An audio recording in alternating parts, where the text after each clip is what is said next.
Digital dementia. This is a real medical term right now.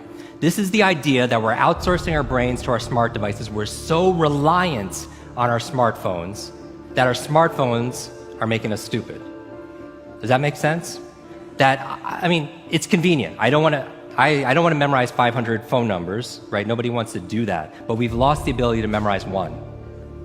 Like if I give you a 7-digit number now, how difficult? Would it be you find that kind of difficult to memorize, like a phone number that you used to do years ago? Yes or yes?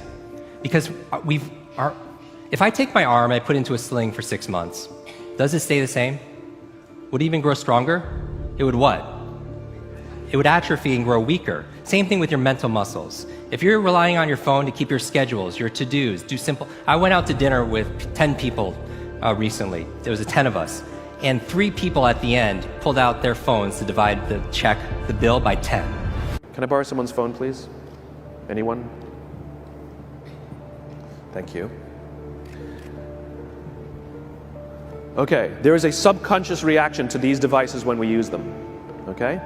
What if I were to hold my phone while I'm talking to you? I'm not checking it, it's not buzzing, it's not beeping. I'm nothing. I'm just holding it. Do you feel at this moment that you are the most important thing to me right now? No, you do not. Because there is a subconscious reaction we have to the device. When it is out, it makes the people around us feel that they are less important. When we show up to a meeting, or a lunch, or a dinner, with our colleagues, our clients, or our friends, or our families, and we put the phone on the table, we have announced to everyone in the room that they are not that important to us.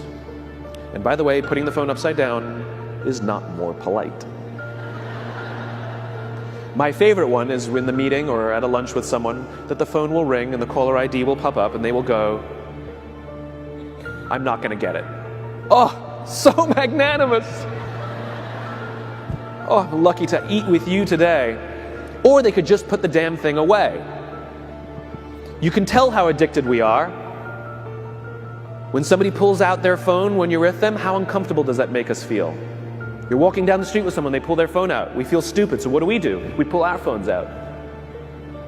We're so addicted. Somebody goes to the bathroom when we're at dinner, and what do we have to sit there by ourselves? God forbid we should look around the room for 5 minutes. We pull our phones out. Meetings, awful. What do we do when a meeting happens, right? Everybody's sitting waiting for the meeting to start. Bob's running a few minutes late. Bob's here? Okay, start the meeting. Do you know when relationships are built? All that in between time. Thank you very much. Parents have to intervene. We have to stop giving our kids free access to social media and phones at young ages. They are not ready for it. Their minds cannot cope with the dopamine. Balance is fine. You can give a kid a phone, but they can't use it in their bedroom. They can't have it at the dinner table. They can't take it to school. They can only have it up to a certain hour, and you take it away. They're children. You can take the phone away. We've got to intervene. The science is alarming. They did experiments on mice where they did the multitasking. They put flashing lights to mimic going from the computer to the cell phone, the computer to the cell phone to the TV. The mice that were exposed to the changing lights, it took them 3 times longer to solve a maze than the mice that weren't, and the damage was permanent. It didn't improve when they stopped the lights.